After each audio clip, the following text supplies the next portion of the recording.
Friedrich Wilhelm Nietzsche fue un filósofo, poeta, músico y filólogo alemán cuya obra ha ejercido una profunda influencia en el pensamiento mundial contemporáneo y en la cultura occidental. Nietzsche escribió sobre temas tan diversos como el arte, la filología, la música, la historia, la religión, la ciencia o la tragedia.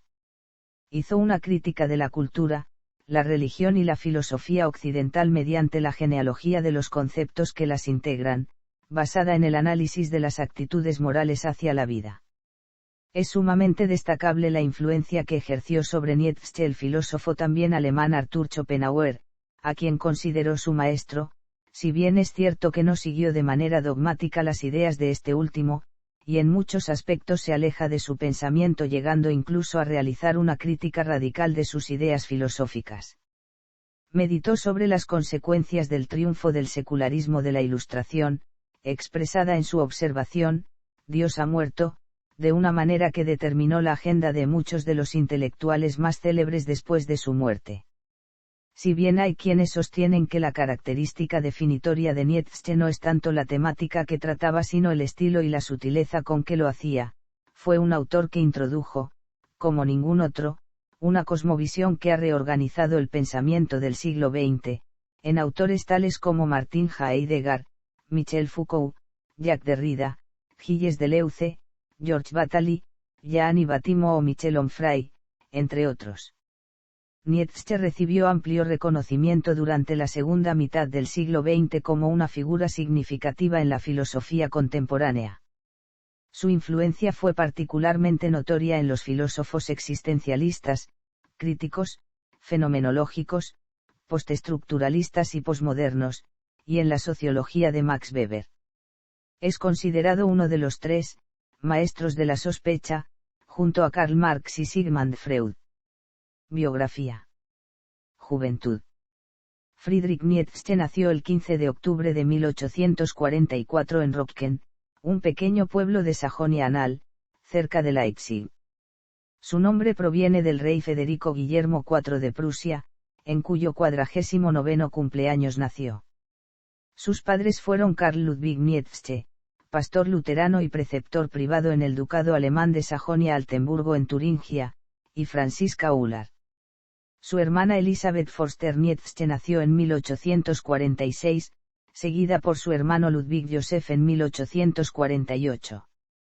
Tras la muerte de su padre en 1849 y del hermano menor en 1850, la familia se trasladó a Naumburgo, donde vivió con su abuela materna y las hermanas solteras del padre bajo la protección de Bemar Dachsel, un magistrado local. Durante este tiempo el joven Nietzsche asistió a un colegio de niños para luego trasladarse al Instituto del Candidato Weber, una academia privada, donde se hizo amigo de Gustav Krug y Wilhelm Pindar, dos estudiantes pertenecientes a familias acomodadas. En 1854 comenzó a asistir al Domgymnasium en Naumburgo y, después de la muerte de su abuela en 1856, la familia pudo permitirse tener casa propia. Ese año escribe su primer tratado filosófico titulado Sobre el origen del mal. Habiendo demostrado ya entonces un talento especial para la música y el lenguaje, fue admitido en la reconocida Schulpforta, donde continuó sus estudios desde 1858 hasta 1864. Aquí se hizo amigo de Paul Dusan y Karl von Hersdorf. También encontró tiempo para la escritura de poemas y composiciones musicales. En Schulpforta, Nietzsche recibió una importante educación literaria, en especial en el estudio de los clásicos griegos y romanos, y por primera vez experimentó la carencia de su vida familiar en un pequeño pueblo de ambiente cristiano. Durante este periodo se encontró bajo la influencia del poeta Ernst Orlep. Después de su graduación en 1864, Nietzsche comenzó sus estudios en teología y filología clásica en la Universidad de Bonn. Por un breve periodo fue miembro de la Burschenschaft Franconia junto a Dusan. Para disgusto de su madre, abandonó sus estudios de teología tras un semestre y comenzó los de filología con el profesor Friedrich Wilhelm Ritzel. Al año siguiente siguió al maestro a la Universidad de Leipzig. Allí entablaría una íntima amistad con el estudiante Erwin Rohde. Los primeros escritos sobre filología de Nietzsche serían publicados un poco más tarde. En 1865 se familiarizó con la obra de Arthur Schopenhauer. Al año siguiente leyó Geschichte des Materialismus, de Friedrich Albert Lange. Ambas experiencias le resultaron muy estimulantes desde el punto de vista filosófico y, en consecuencia, comenzó a adentrarse en esta disciplina, superando su interés por la filología. En 1865, cuando todavía era estudiante, Nietzsche visitó Colonia, donde unos amigos lo llevaron a un prostíbulo. Los detalles, e incluso la posibilidad, de esta visita fueron largamente discutidos, pero ahora se acepta que en esa oportunidad contrajo sífilis. En 1867 realizó un año de servicio militar voluntario con la División de Artillería Prusiana de Naumburgo. En marzo de 1868 sufrió un accidente ecuestre que lo excluyó del servicio militar y le permitió volver a dedicarse al estudio. Ese mismo año conoció a Richard Wagner, personaje fundamental en su desarrollo. Profesor en Basilea.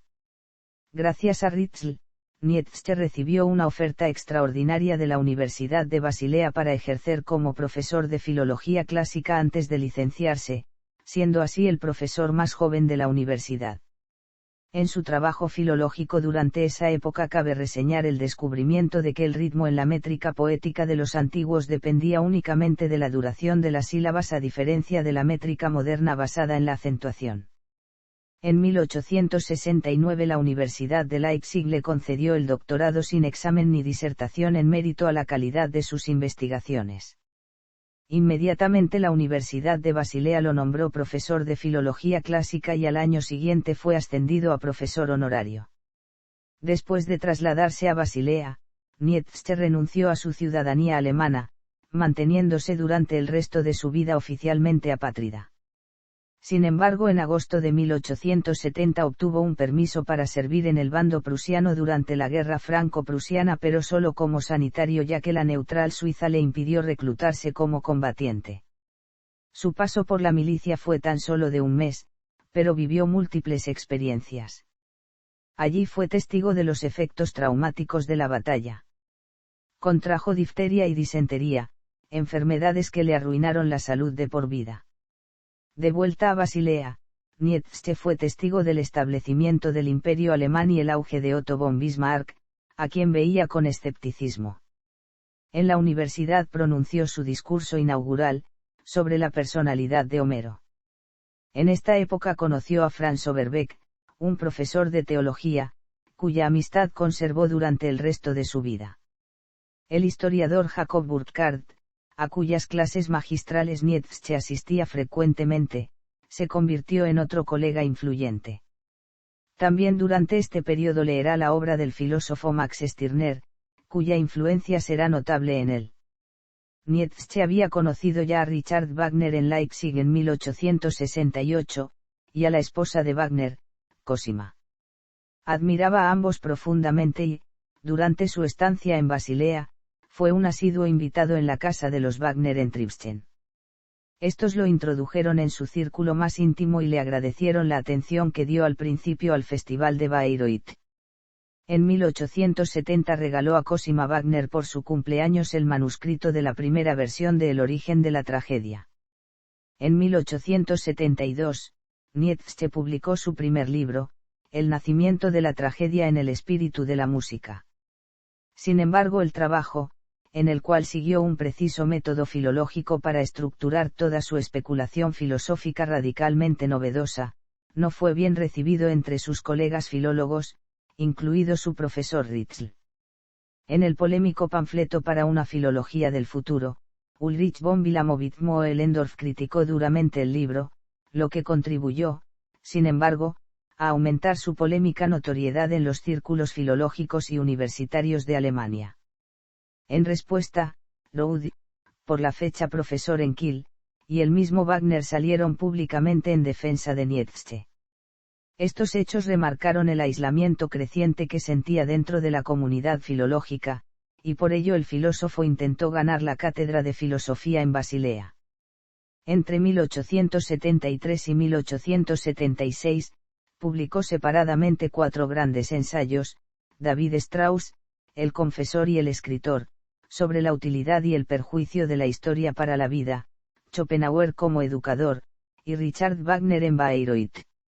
Los 4 ensayos compartían la orientación de una crítica general a la actualidad cultural alemana, en un intento por cambiar su rumbo, que Nietzsche preveía como esencialmente falso y equivocado.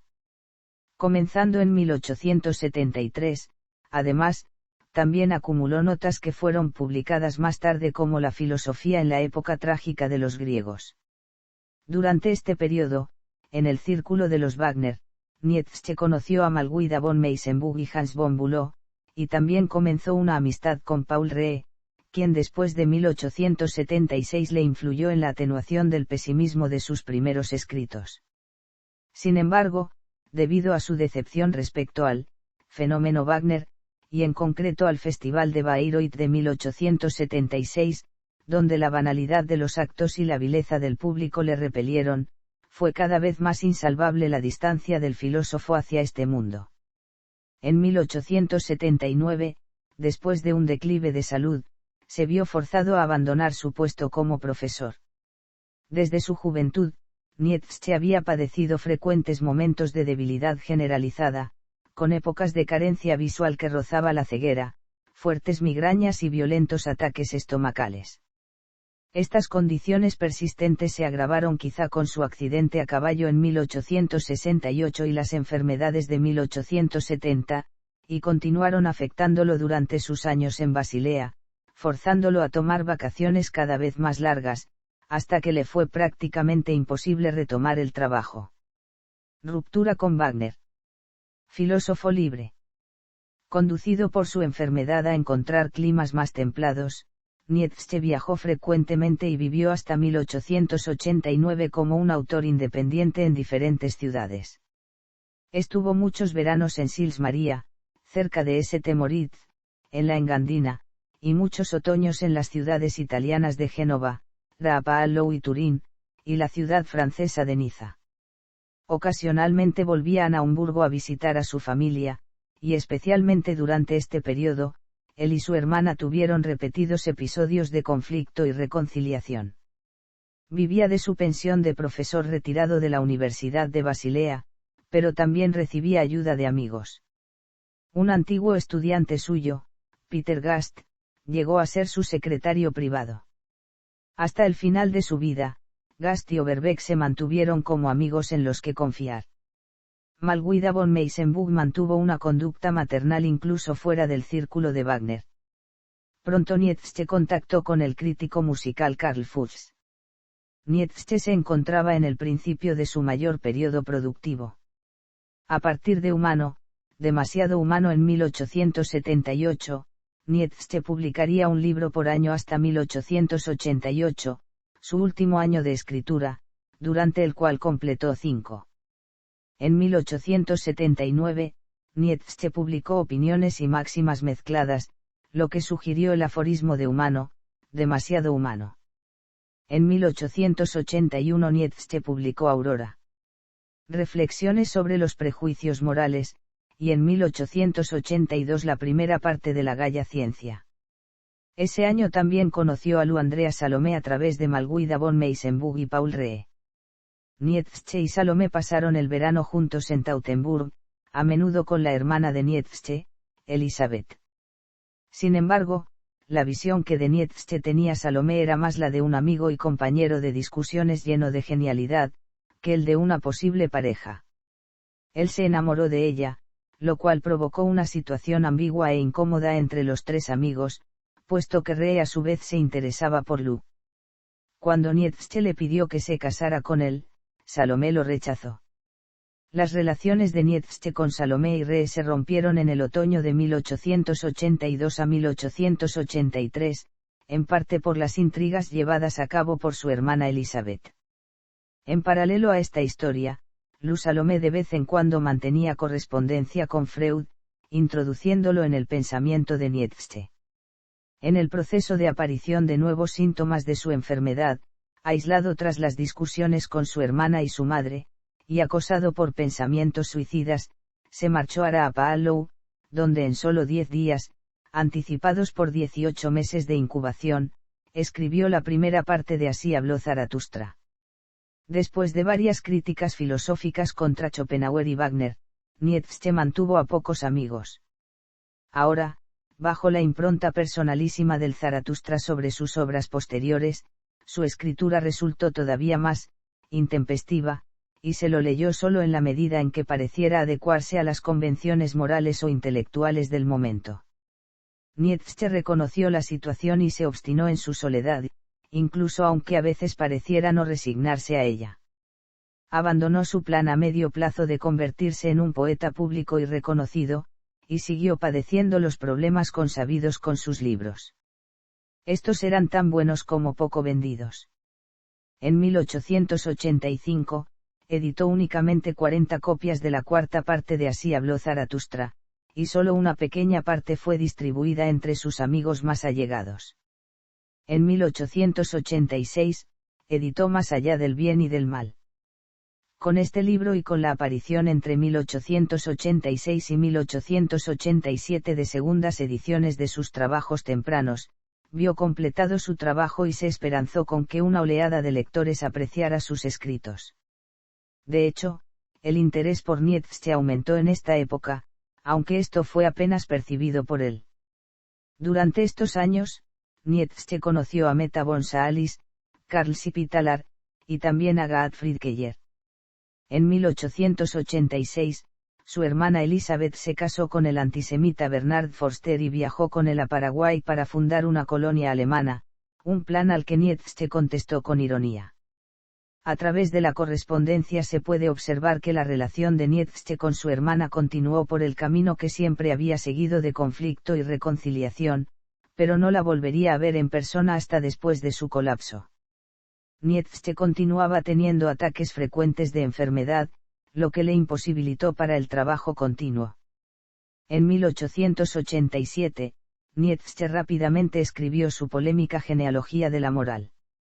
También intercambiaba correspondencia con Hippolyte Taine, y después también con George Brandas, quien al comienzo de 1888 desarrolló en Copenhague la primera lectura pública de la obra filosófica de Nietzsche y su estudio. En el mismo año Nietzsche escribió 5 libros basados en sus voluminosas notas, fruto de largo trabajo continuado, que en un principio pensaba reunir bajo el título de La voluntad de poder. Su salud pareció mejorar y aquel verano estuvo de buen humor.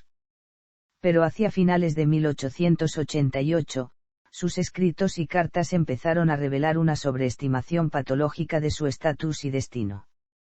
Sobrevaloraba la respuesta creciente a sus escritos, sobre todo por la reciente polémica respecto al caso Wagner. Hay que tener en cuenta que en 1867, Nietzsche fue tratado por una infección sifilítica que finalmente desembocó en la crisis mental de enero de 1889, fin efectivo de la vida de Nietzsche aunque viviría, en silencio y perdido en sí mismo, hasta 1900. La sífilis era el SIDA de su tiempo, y cuando leemos a Nietzsche, especialmente su obra tardía, como Ecce Homo o El Anticristo, deberíamos tener bien presente el hecho de su enfermedad.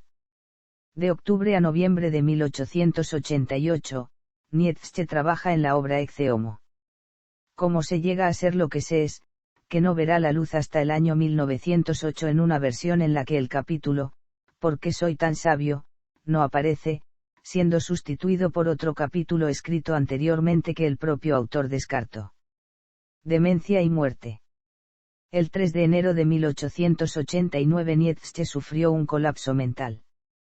Ese día fue detenido tras, al parecer, haber provocado algún tipo de desorden público, por las calles de Turín. Lo que pasó exactamente es desconocido. La versión más extendida sobre lo sucedido dice que Nietzsche caminaba por la Piazza Carlo Alberto, cuando un repentino alboroto que causó un cochero al castigar a su caballo llamó su atención. Nietzsche corrió hacia él y lanzó sus brazos rodeando el cuello del caballo para protegerlo, desvaneciéndose acto seguido contra el suelo. En los días siguientes, escribió breves cartas para algunos amigos, incluidos Cosima Wagner y Jacob Burckhardt, en las que mostraba signos de demencia y megalomanía. A su colega Burckhardt escribió, he tenido caipas puestos. Además, el año pasado fui crucificado por los doctores alemanes de una manera muy drástica. Wilhelm, Bismarck, y todos los antisemitas abolidos. El 6 de enero de 1889, Burckhardt mostró la carta a Overbeck. El siguiente día Overbeck recibió una carta reveladora semejante, y decidió que Nietzsche debería volver a Basilea.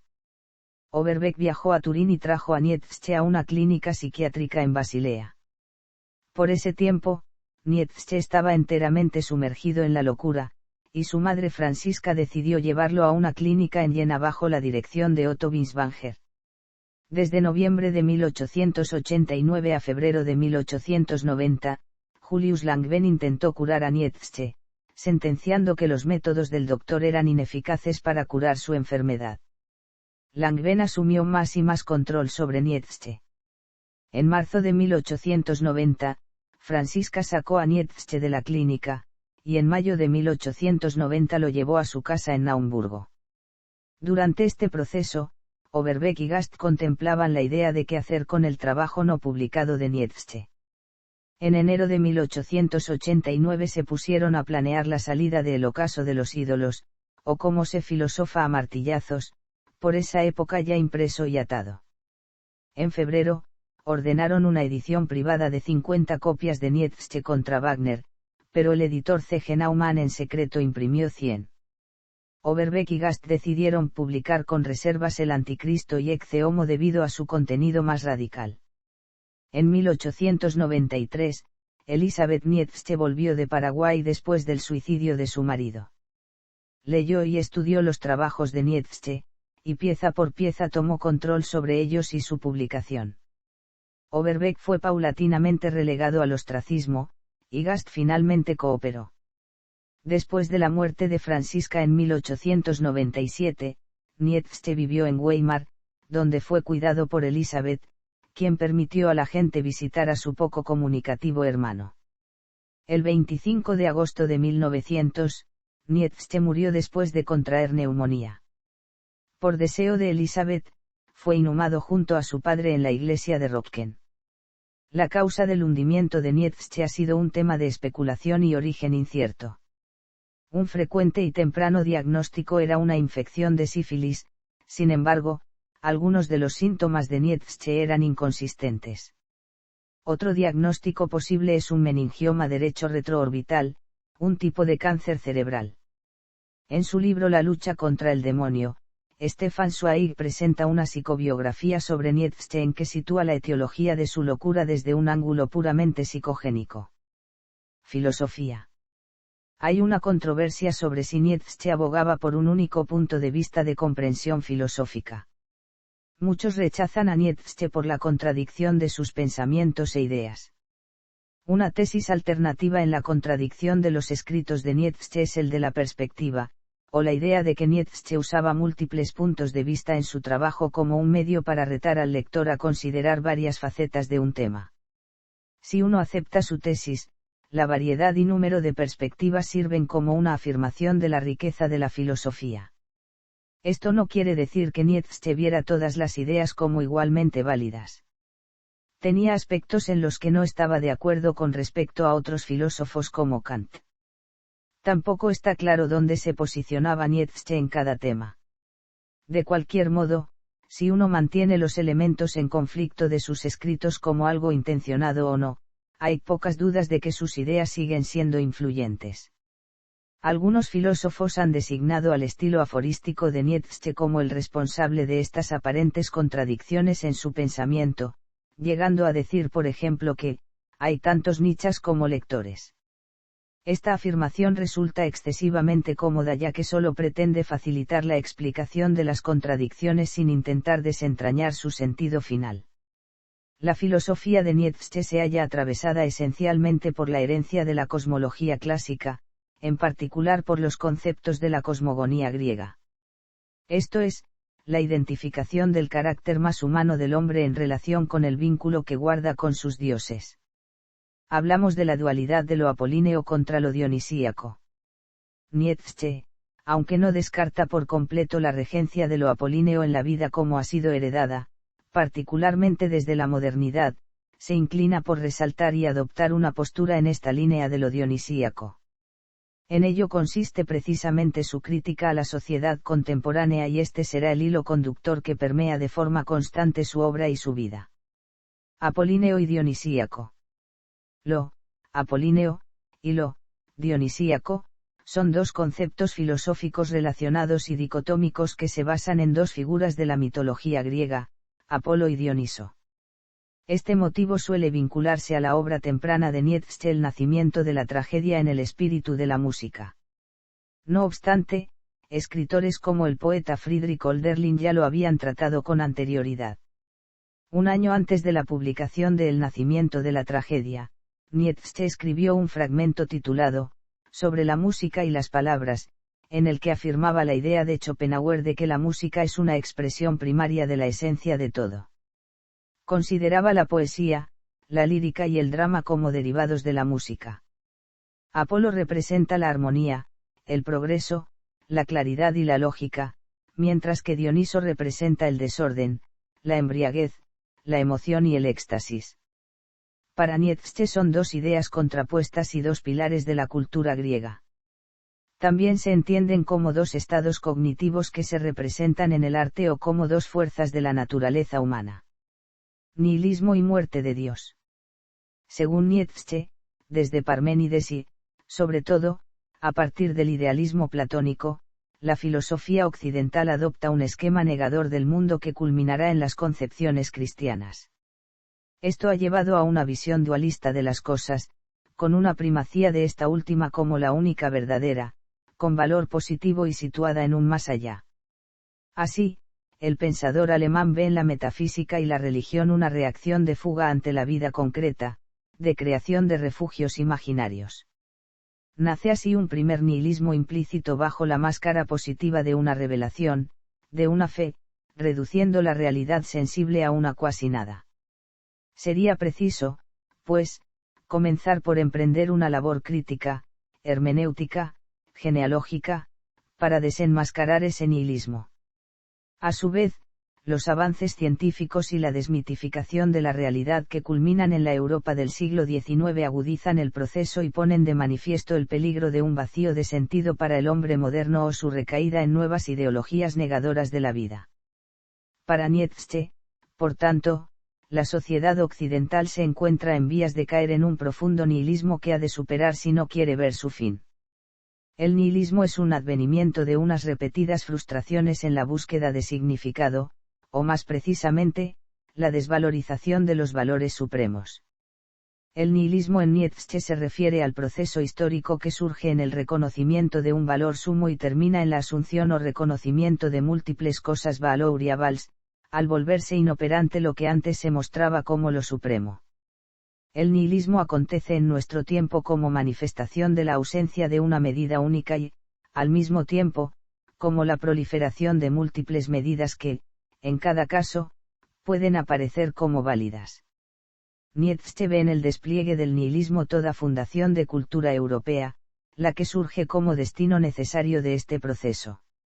La visión religiosa del mundo había sufrido ya un gran número de cambios por perspectivas contrarias, cayendo en el escepticismo filosófico, y en las teorías científicas evolucionistas y heliocéntricas modernas, lo que no hace más que confirmar la desvalorización de los valores supremos. A lo ya señalado, hemos de sumar una creciente presencia de lo democrático, la que se muestra como la afirmación de una individualidad independiente de Dios y acreedora de la igualdad, de la medianía. La democracia aparece, a los ojos de Nietzsche, como un momento del despliegue del nihilismo igualmente negador de la vida que los que la antecedieron. Ambas manifestaciones del nihilismo se muestran a Nietzsche como negaciones de la vida, al negar u olvidar dimensiones de la misma que, a su parecer, aparecen como constitutivas de ella e inalienables a lo que él considera vida. Estas dimensiones negadas de la vida se muestran en ámbitos tan determinantes como el constante darse del devenir y las diferencias entre los hombres. Nietzsche ve esta condición intelectual como un nuevo reto para la cultura europea, lo que se ha extendido, asimismo, más allá de un pequeño punto de no retorno. Nietzsche conceptualiza esto con su famosa frase, Dios ha muerto, que aparece en la Gaia Ciencia y en Así habló Zaratustra. Esta frase fue dada también por Hegel 20 años antes de que Nietzsche naciera. Este aforismo, por una parte, señala el fin de eso que antes aparecía como lo imperante, y por otra, indica un terreno fértil, un terreno inexplorado, en el cual el propio Nietzsche es un colono. A partir de la frase, Dios ha muerto, Nietzsche se refiere tanto a la ceguera del pasado en tanto incapacidad de ver esto, como a la asunción de una nueva posibilidad de relacionarse con lo que es, posibilidad dada por la asunción de dicha muerte. Nietzsche trata esta frase más que como una mera declaración provocativa, casi como una revelación, como si representase el potencial de nihilismo que arrastra el alzamiento y el progreso, en el contexto de un concepto absurdo y sin significado. Según Nietzsche, el hombre europeo descendiente de los hiperbóreos ha de asumir la gran e inevitable consecuencia de la muerte en la sociedad occidental de Dios, del Dios judeocristiano, el vengativo y cruel Yahvé. La consecuencia de la muerte de Dios es que los valores vigentes en la sociedad occidental se vienen abajo ellos solos, según el nihilismo, o no se vienen abajo sino que los hombres los destruimos. Según Nietzsche, la superación del nihilismo se producirá cuando el Übermensch imponga unos nuevos valores de acuerdo a la moral de señores, destruyendo los valores de la moral de esclavos. Resumiendo, destruimos los valores de los hombres para poner en su lugar los valores del Übermensch, que ocupará el lugar de Dios. Inversión de los valores. Nietzsche pensaba que había dos clases de hombres, los señores y los siervos, que han dado distinto sentido a la moral. Para los señores, el binomio, bien-mal, equivale a, noble-despreciable. Desprecian como malo todo aquello que es fruto de la cobardía, el temor, la compasión, todo lo que es débil y disminuye el impulso vital. Aprecian como bueno, en cambio, todo lo superior y altivo, fuerte y dominador. La moral de los señores se basa en la fe en sí mismos, el orgullo propio. Por el contrario, la moral de los siervos nace de los oprimidos y débiles, y comienza por condenar los valores y las cualidades de los poderosos. Una vez denigrado el poderío, el dominio, la gloria de los señores, el esclavo procede a decretar como, buenas, las cualidades de los débiles, la compasión, el servicio, propios del cristianismo, la paciencia, la humildad. Los siervos inventan una moral que haga más llevadera su condición de esclavos. Como tienen que obedecer a los señores, los siervos dicen que la obediencia es buena y que el orgullo es malo.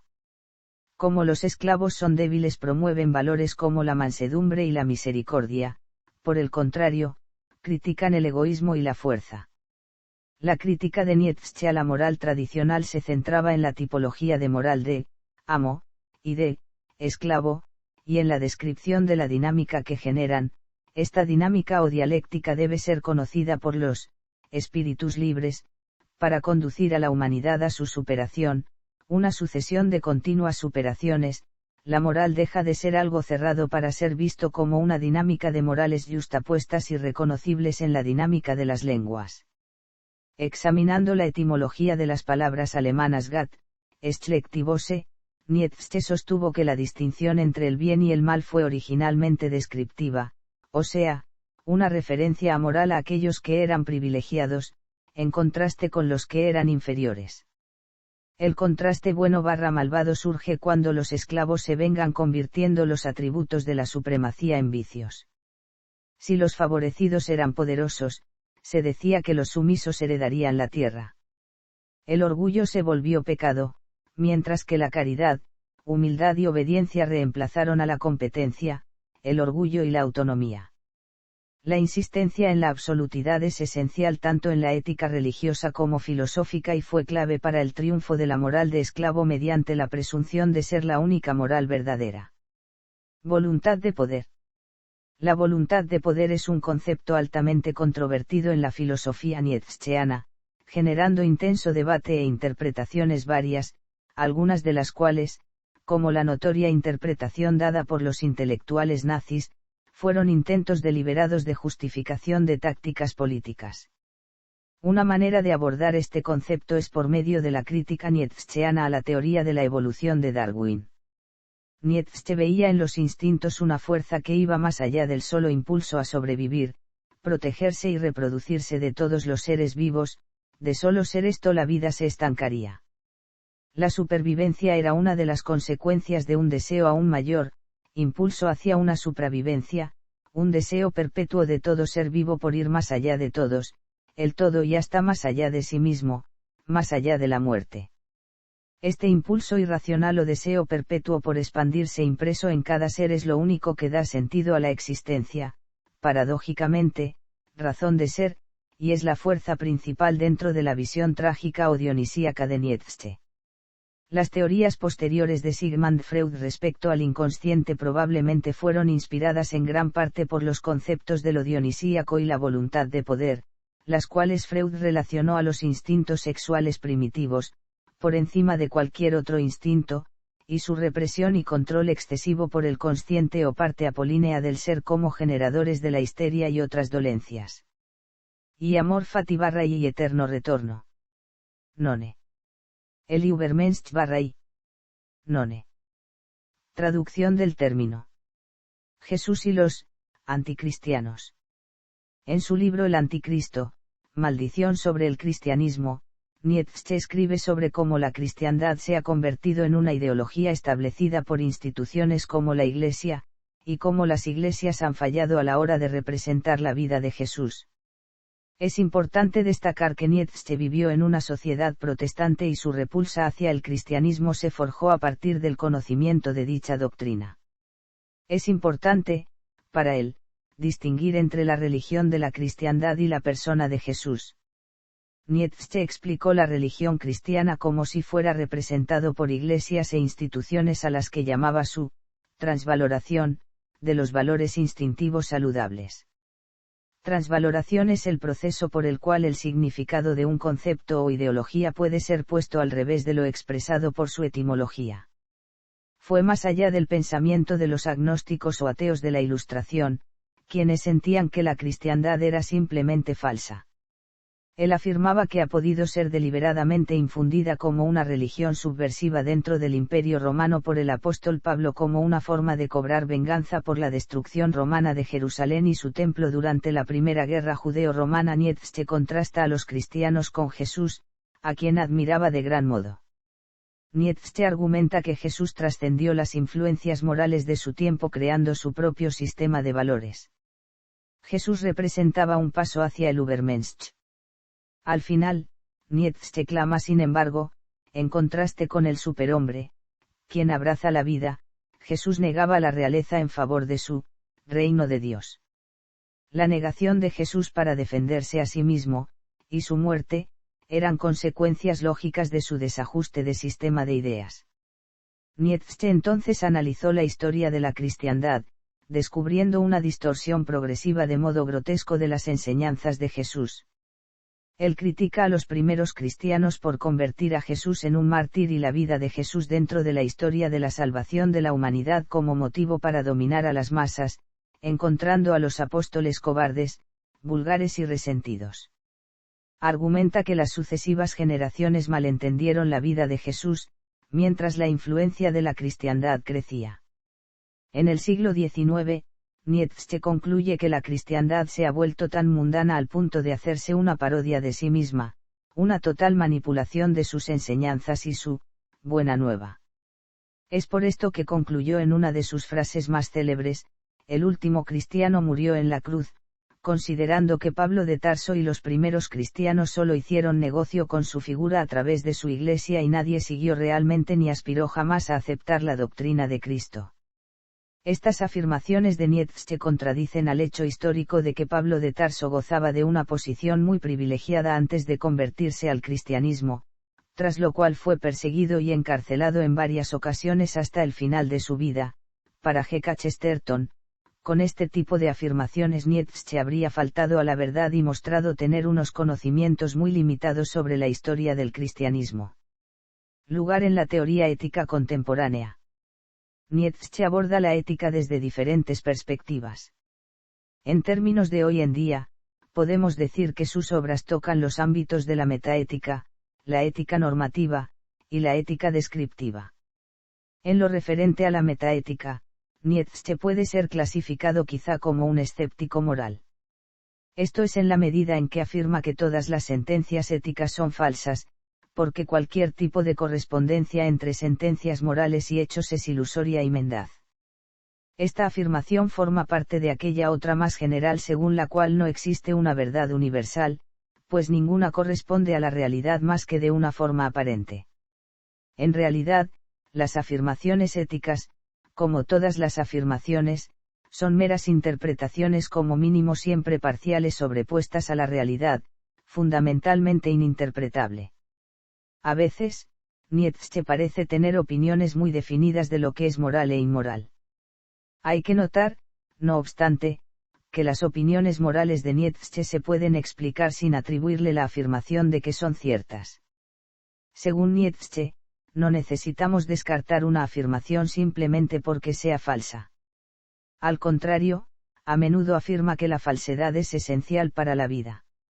Curiosamente, en sus discusiones figuradas con Wagner en el caso Wagner menciona la mentira deshonesta, como opuesta a la mentira honesta. Posteriormente menciona a Platón como referente sobre esta última.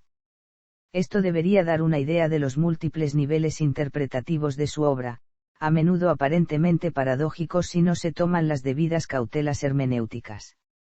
En la disyuntiva entre ética normativa y ética descriptiva distingue entre la moral de señor y la moral de esclavo. Aunque reconoce que es muy difícil encontrar un ejemplo real de alguien que mantenga una u otra moral pura sin algún tipo de yuxtaposición, las presenta, a lo largo de la historia y actualmente en tanto que pulsiones humanas atemporales, una en contraste de la otra. Algunos de estos contrastes de una moral frente a la otra son: interpretación de lo bueno y lo malo, en oposición a la interpretación de lo bondadoso y lo malvado. Moral de la aristocracia frente a la moral del rebaño, de los esclavos, los oprimidos, los rencorosos por constitución. Determinación de valores independientemente de fundamentos predeterminados por oposición a valores establecidos sobre fundamentos determinados previamente y no discutidos. Estas ideas fueron elaboradas en su libro La genealogía de la moral, en el cual además introdujo el concepto clave del resentimiento como base de la moral del esclavo. También es conocido por su frase, Dios ha muerto. Aunque popularmente se cree que es de Nietzsche de quien procede esta frase, es puesta en boca de un personaje, un hombre loco, en la Gaia Ciencia, que más adelante fue repetida por el Zaratustra de Nietzsche. Estas frases malinterpretadas no proclaman una muerte física, sino un final natural a la creencia de Dios. Está altamente malentendido como una declaración de regocijo, cuando es descrito como un lamento trágico por el personaje de Zaratustra. Dios ha muerto, es más una observación que una declaración. Nietzsche no dio argumentos para el ateísmo, sino meramente observó que, para todos los efectos prácticos, sus contemporáneos vivían como si Dios estuviera muerto. Nietzsche creía que esta muerte minaba los fundamentos de la moral y que acabaría por desembocar en el más completo nihilismo y relativismo moral. Para evitar esto, él creía en la revaluación de los fundamentos de la moral para comprender mejor los motivos y orígenes subyacentes de los primeros. De esta manera los individuos podrían decidir por sí mismos si un valor moral es obsoleto o está desviado por imposiciones culturales o quieren realmente tomar ese valor como cierto. Para el filósofo francés Michel Onfray, el principal logro de Nietzsche viene tras pensar después de su obra, esto es, según sus propias palabras, ser nietzscheano implica pensar a partir de él. Seguir a Nietzsche no tendría nada que ver con seguir las tesis mayores del filósofo, ni cambiarse por Nietzsche. La labor de Nietzsche habría sido construir una obra para apoyarse en ella como quien se apoya en una formidable palanca para mover las montañas filosóficas. Opiniones políticas. Si bien es fácil ver un aire político en los escritos de Nietzsche, su trabajo no fue de ningún modo pensando para promocionar ideas políticas como en Aristóteles o en Platón. El pensamiento de Nietzsche propone significativas ideas sobre el concepto de poder, Estado, individuo, voluntad y libertad. La influencia que Nietzsche ejerció sobre la política de la nueva derecha, en Francia fue realmente extensa. Afirmó que el poder de un sistema es signo de falta de integridad, no propuso un sistema de gobierno específico como solución, y nunca se vinculó a sí mismo con movimientos de masas, organizaciones sociales o partidos políticos. En este sentido, Nietzsche casi podría ser llamado un pensador antipolítico. Walter Kaufmann enfatiza la visión de que el poderoso individualismo expresado en sus escritos sería desastroso si se practicara en las bases reales de los políticos. Escritores posteriores, guiados por la izquierda intelectual francesa, han propuesto maneras de usar la teoría nietzscheana en lo que se ha llegado a conocer como políticas de diferencias, en especial formulando teorías sobre resistencia política y sobre diferencias sexuales y morales. Para el politólogo estadounidense Bernard Jack, las ideas políticas que inspira Nietzsche se podrían materializar en una revolución de la cultura. Para Jack, así como la humanidad ha vivido las revoluciones propuestas por Rousseau o Marx, Nietzsche propone también una revolución política total fundamentada en lo que él denominó los espíritus libres y la voluntad de poder. Esta revolución total nietzscheana sería la revolución de la cultura, que según Jack aún no ha llegado.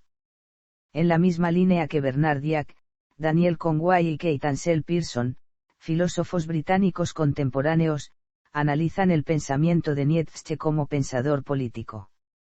En América Latina, el politólogo y profesor de teoría política de Colombia, Luis Arévalo, retoma estos estudios en el trabajo académico El concepto de gran política desde el concepto de gran Europa en la obra de Nietzsche.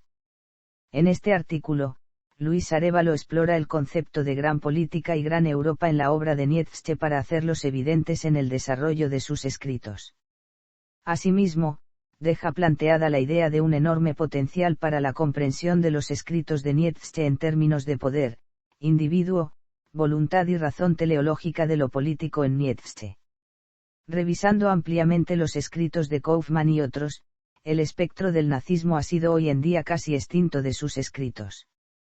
Por el trabajo de los italianos Giorgio Colli y Massimo Montinari hoy sabemos que la obra de Nietzsche fue manipulada por los nazis a pedido de Hitler. La hermana de Nietzsche jugó un papel determinante en la manipulación de fragmentos póstumos de su hermano y en la venta y manipulación de sus escritos a los nazis, notablemente con la obra La voluntad de poder. Esta manipulación llegó a tal punto que Montinari publicará el libro La voluntad de poder no existe. Nietzsche a menudo se refería como el rebaño a los participantes de los movimientos de masas que comparten una psicología común de la masa. Valoraba el individualismo y el lenguaje como obra común que nos construye, pero consideraba sus obras como regalos a la humanidad.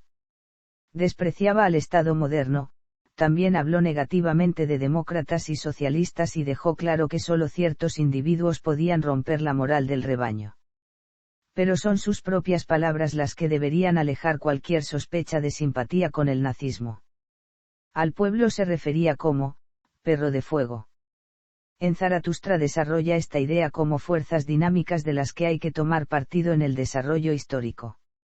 El perro de fuego representa los ideales populares por diferenciarse de otros pueblos. En De viejas y nuevas tablas, desarrolla también la idea de cómo ciertos valores morales acaban por ser institucionalizados en normas de domesticación y a eso llaman nacionalismo, domesticar a favor del Estado al perro de fuego que cometió esos desmembramientos de cabeza y dio su apoyo popular a Napoleón. Solo el individuo alienado de las masas puede comprender su situación con respecto al resto.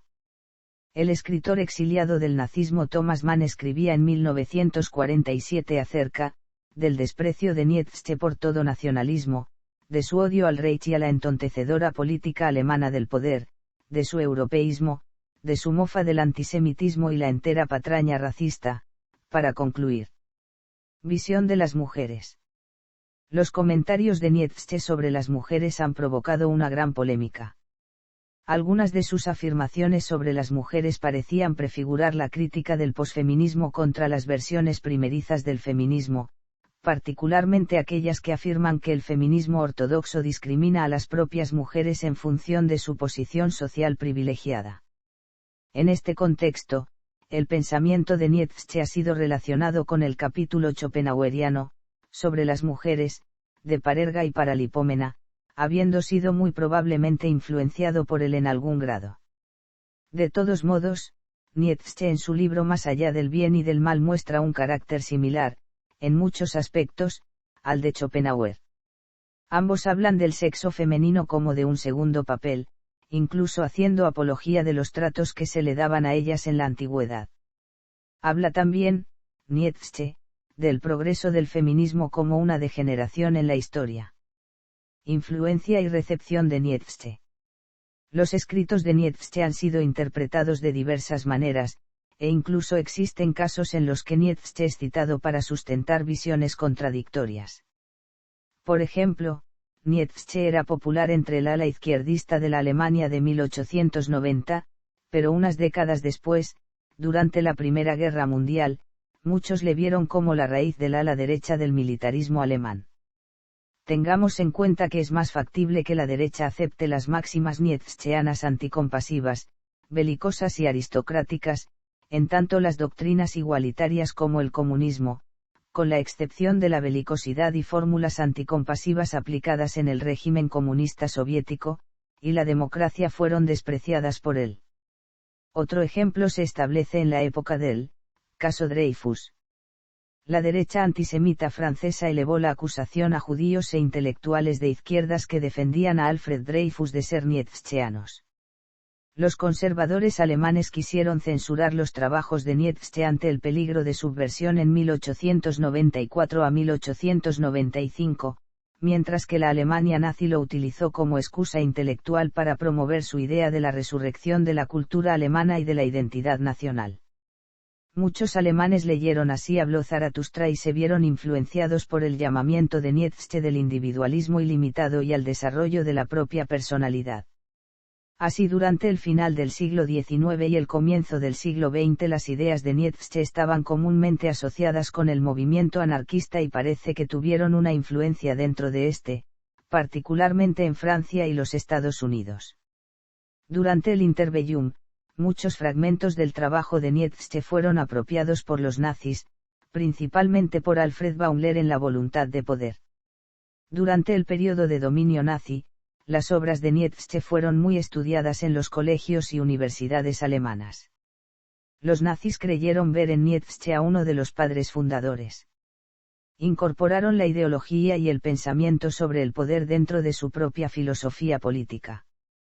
Expresiones como la voluntad de poder fueron relacionadas con el nazismo y proclamadas como paradigma del movimiento. Sin embargo, existen muy pocas, si acaso alguna, similitudes entre Nietzsche y el nazismo.